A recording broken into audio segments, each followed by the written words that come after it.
Praise the Lord. आप सबको जय मसीह की। मैं परमेश्वर का धन्यवाद देता हूं आज की सुबह दिखाने के लिए। एक और दिन परमेश्वर ने हम सबके जीवन में जोड़ दिया। हम परमेश्वर को कोटि कोटि धन्यवाद दें। एक नया संदेश लेकर मैं आपका दोस्त पास्टर राजमैसी आपके सम्मुख उपस्थित हूं।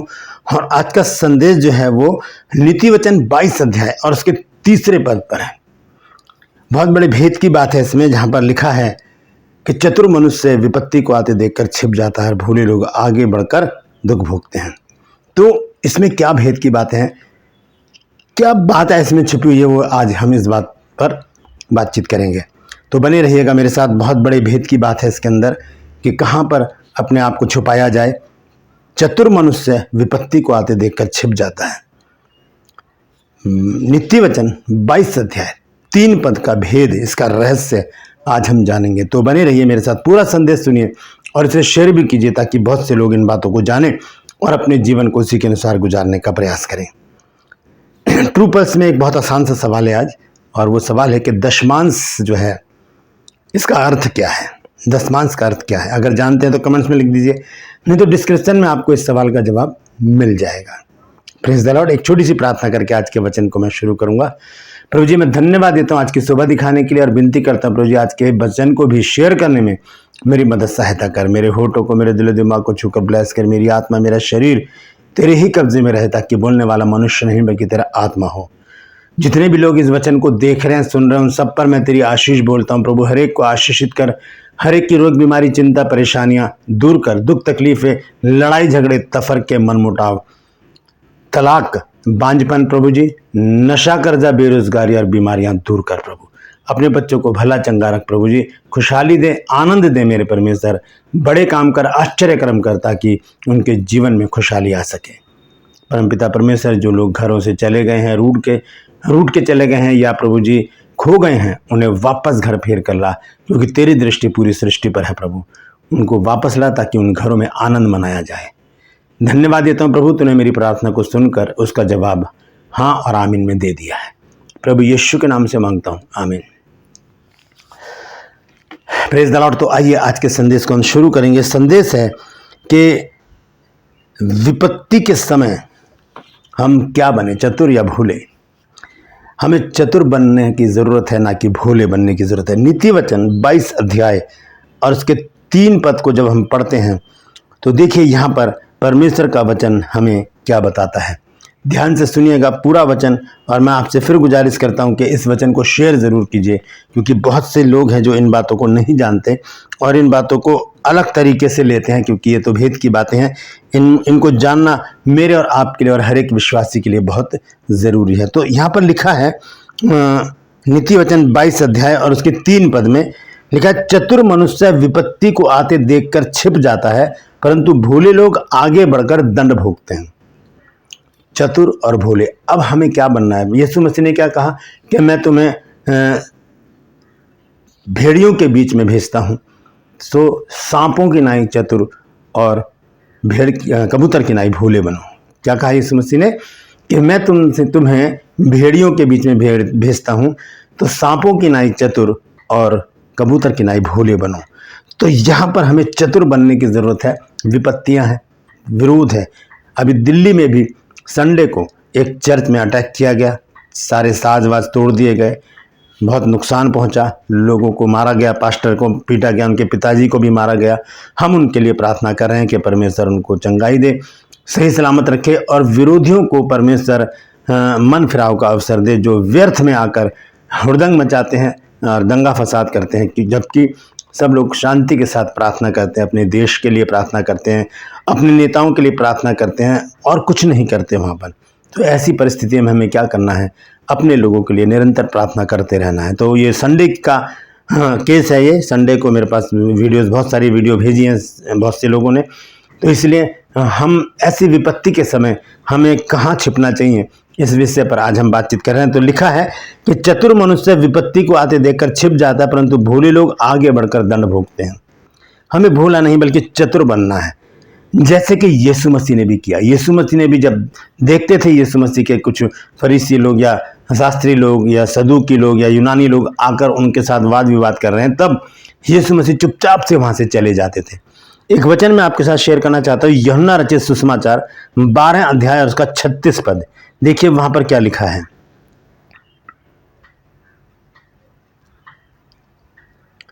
यह लिखा है, यीशु मसीह कह रहे हैं, जब तक ज्योति तुम्हारे साथ है ज्योति पर विश्वास करो कि तुम ज्योति के संतान हो। ये बातें कहकर यीशु चला गया और उनसे छिपा रहा। ये बातें कहकर यीशु मसीह वहां से चले गए और उनसे छुप कर रहे। तो वचन कहता है कि चतुर मनुष्य विपत्ति को आते देखकर छिप जाता है। विपत्ति के समय हमें छिपने की जरूरत है, लेकिन कहाँ? सवाल बहुत बड़ा है। इसका जवाब भी बाइबल हमें देती है कि हमें कहाँ पर छिपना है। बहुत बड़ा भेद है इसमें दोस्तों। इसे सुनिए और इसे शेयर जरूर कीजिएगा ताकि बहुत से लोग इन बातों को जानें और इस बात को समझ लें कि हमें छिपना है तो कहाँ छिपना है, छिपना है तो कहाँ छिपना है। तो आइए देखेंगे यशायाह नबी की पुस्तक 26 अध्याय 20 और 21 पद।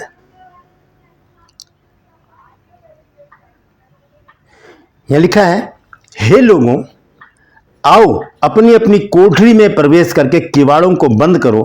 थोड़ी देर तक, जब तक क्रोध शांत ना हो तब तक अपने को छिपा रखो। कोठरी में छिपे रहने का अर्थ क्या है? प्रभु यीशु मसीह कहते हैं कि जब तू प्रार्थना करे तो अपनी कोठरी में जा, यानी कि अपने आप को हम अपनी प्रार्थनाओं में छुपा लें, प्रार्थनाओं के बारे में अपने आप को छुपा लें ताकि विपत्ति के समय हम सुरक्षित रह सकें। लिखा है कि हे लोगों आओ अपनी अपनी कोठरी में प्रवेश करो। बाहर निकलने की जरूरत नहीं है, भागने की जरूरत नहीं है। घुटने पे आए और क्या करें? प्रार्थना करें। भजन संहिता 46 अध्याय उसके पहले पद में लिखा है कि यहोवा हमारा शरण स्थान और बल है, संकट के समय अति सहज से मिलने वाला सहायक। संकट के समय, विपत्ति के समय कोई भी रिश्तेदार, कोई भी नेता, कोई भी पुलिस वाला, कोई भी कानूनी व्यक्ति, वकील, जज, कोई भी हो और कोई भी बड़े ओहदे पर बैठा हुआ व्यक्ति आपके काम नहीं आएगा। सिर्फ परमेश्वर है जो आपको आसानी से उपलब्ध हो जाएगा, आसानी से मिल जाएगा। जब हम भजन संहिता 46 अध्याय की पहले आयत को पढ़ते हैं, वहाँ लिखा है, परमेश्वर हमारा शरण स्थान और बल है, संकट में अति सहज से मिलने वाला सहायक। तो करना क्या है? विपत्ति के समय कमरा बंद करें, कोठरी में जाएं। यहाँ लिखा है, हे मेरे लोगों आओ अपनी अपनी कोठरी में प्रवेश करके किवाड़ों को बंद करो। थोड़ी देर तक, जब तक क्रोध शांत ना हो तब तक अपने को छिपा रखो। हमने अपने आप को छिपा कर रखना। यीशु मसीह ने क्या कहा कि जब तू प्रार्थना करे तो अपनी कोठरी में जा, किवाड़ बंद कर, गुप्त में प्रार्थना कर। जो तेरा परमेश्वर जो गुप्त में देखता है तो उस प्रार्थना का प्रतिफल तुम्हें देगा। तो हमें उस प्रार्थना का प्रतिफल मिलेगा दोस्तों जब हम चतुराई से अपने आप को प्रार्थनाओं में छुपा लेंगे, अपने अजीज़ों को प्रार्थनाओं में छुपा लेंगे, अपने भाई बहन, बेटा बेटी, माँ बाप, रिश्तेदारों को, अजीज़ों को, दोस्तों को अपनी प्रार्थनाओं में छुपा लेंगे, प्रार्थनाओं के बाड़े में छुपा लेंगे, तब कोई विपत्ति हम पर नहीं आएगी। देखिए 21 आयत में क्या लिखा है, क्योंकि देखो यहोवा पृथ्वी के निवासियों के अधर्म का दंड देने के लिए अपने स्थान से चला आता है। वो समय आ चुका है कि पृथ्वी के जो निवासी हैं उनको दंड दिया जाए। और आगे लिखा है, और पृथ्वी अपना खून प्रकट करेगी और घात किए हुओं को और अधिक ना छिपा रखेगी। यानी कि जो मारे गए हैं, जिन्हें मार डाला गया है, जिनकी हत्या कर दी गई है, उनका लहू पृथ्वी पर से चिल्ला चिल्ला कर न्याय को मांगेगा और परमेश्वर उस न्याय को करने के लिए बहुत जल्दी नीचे उतर कर आने वाला है। दोस्तों हमें करना क्या है? हमें चतुर बनना है, बहुत ही चालाकी से, बहुत ही सतर्कता से हमें अपने आप को प्रार्थनाओं में छुपा लेना है। क्योंकि वचन में हमने पढ़ा है, नीति वचन 22 अध्याय के 3 पद में कि चतुर मनुष्य विपत्ति को आते देखकर छिप जाता है। तो हमें कहाँ छिपना है? अपनी प्रार्थनाओं में अपने आप को छुपाना है, अपने अजीज़ों को, रिश्तेदारों को, अपने परिवार को, अपने चर्च को, अपने पास्टर को, अपने सभी मसीही भाई बहनों को, बुजुर्गों को, बच्चों को, हर एक स्थान पर जहाँ भी रहते हैं सबके लिए प्रार्थना करें, सबको अपने प्रार्थना के बारे में छुपा लें ताकि विपत्ति के समय सब लोग सुरक्षित रह सकें। मैं भी आपके लिए प्रार्थना करूँगा, आप भी मेरे लिए प्रार्थना करते रहें ताकि हम इस विपत्ति के समय सुरक्षित रह सकें। आइए अपने हाथों को उठाकर एक छोटी सी प्रार्थना करेंगे। प्रभु जी धन्यवाद देते हैं आज के सुंदर वचन के लिए जो तूने दिया है। प्रभु जी मैं प्रार्थना करता हूँ, प्रभु जी विनती निवेदन प्रार्थना करता हूँ प्रभु कि आज की इस प्रार्थना को सुनकर उसका जवाब हाँ और आमीन में देना। प्रभु जितने भी लोग मुझे सुन रहे हैं, देख रहे हैं प्रभु जी, उन सबको प्रभु मैं तेरे लहू में छुपाता हूँ। प्रभु तेरे वचन के बारे में, तेरी प्रार्थनाओं के बारे में रखता हूँ मेरे परमेश्वर, ताकि विपत्ति के समय तेरे बच्चे सुरक्षित रहें प्रभु जी। कोई भी असामाजिक तत्व, बुरे लोग, बुरी बातें किसी रीति से तेरे बच्चों को परेशान ना करे प्रभु जी। हम सबको प्रभु जी अपनी आगोश में छुपा मेरे परमेश्वर, अपने पनाह में रख मेरे प्रभु, ताकि कोई भी अप्रिय घटना हमारे साथ ना होने पाए। परमपिता परमेश्वर, हम सब मिलकर एक मन, एक चित्त और एक आत्मा होकर मणिपुर के लिए, पाकिस्तान के लिए और दिल्ली के लिए और भी जहाँ जिन क्षेत्रों में विरोध हो रहा है प्रभु जी, उन सभी क्षेत्रों के लिए अपने मसीह भाई बहनों के लिए प्रार्थना करते हैं प्रभु। उन्हें हम अपने प्रार्थना में छुपाते हैं मेरे परमेश्वर, ताकि तेरे बच्चे सुरक्षित रहें प्रभु, तेरी महिमा करें, तेरे नाम को ऊंचा उठाएं और प्रभु जी तेरे आगमन की तैयारी कर सकें। धन्यवाद देता हूं प्रभु, तूने मेरी प्रार्थना को सुन लिया। प्रभु यीशु के नाम से मांगता हूं, आमीन, आमीन, फिर आमीन। Please the Lord. तो ये छोटी सी प्रार्थना मैंने की है। आप इस प्रार्थना में शामिल हैं तो कमेंट्स में जरूर लिखिएगा कि ब्रदर, सर, पास्टर जी, मैं भी आपके साथ इस प्रार्थना में शामिल था, शामिल थी या शामिल हूँ।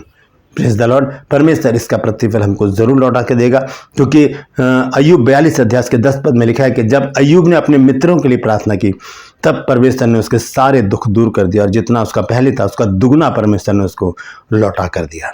Praise the Lord. तो हम एक दूसरे के लिए प्रार्थना करते रहें ताकि परीक्षा में ना पड़े। इस वचन को शेयर कीजिए ताकि बहुत से लोग इस प्रार्थना में शामिल हों और इस प्रार्थना को आगे बढ़ाएं, ताकि हम सब सुरक्षित रह सकें विपत्ति के समय। Praise the Lord. मैं आपसे गुजारिश करता हूं कि मेरे इस चैनल को सब्सक्राइब कीजिए, बेल आइकन को दबाइए ताकि नोटिफिकेशन आपके पास पहुंचे, नया वीडियो, नई जानकारी आपके पास बिना व्यवधान के पहुंच जाए। दोस्तों, मेरा जो चैनल है 70,000 सब्सक्राइबर हो चुके हैं और टारगेट है 1 लाख का। तो मैं आपसे गुजारिश करता हूं जल्दी से जल्दी करिए, शेयर कीजिए और बहुत से लोगों को मेरे चैनल के बारे में बताइए, ताकि ये 1 लाख लोग हम सब मिलकर परमेश्वर के वचन को फैला सके। अगर आप मेरे साथ इस मुहिम में शामिल हैं तो ज़रूर कमेंट्स में लिखिए कि हम आपके साथ शामिल हैं और आपके चैनल को हम आगे बढ़ा रहे हैं, ताकि जल्दी से जल्दी 1 लाख सब्सक्राइबर हों और इतने लोग मिलकर सच को फैला सकें। Praise the Lord. True pulse में आज का सवाल है कि दशमांश का अर्थ क्या है। जानते हैं तो कमेंट्स में लिख दीजिए, नहीं तो डिस्क्रिप्शन में आपको इस सवाल का जवाब मिल जाएगा। आज के लिए बस इतना ही। फिर मिलूंगा एक नए संदेश के साथ, एक नया वीडियो लेकर। तब तक के लिए मुझे इजाज़त दीजिए, लेकिन अपना और अपनों का ख्याल रखिए और अपने आप को और अपनों को प्रार्थनाओं में छुपा कर रखिए विपत्ति के समय। Praise the Lord. परमेश्वर आप सबको आशीष दे।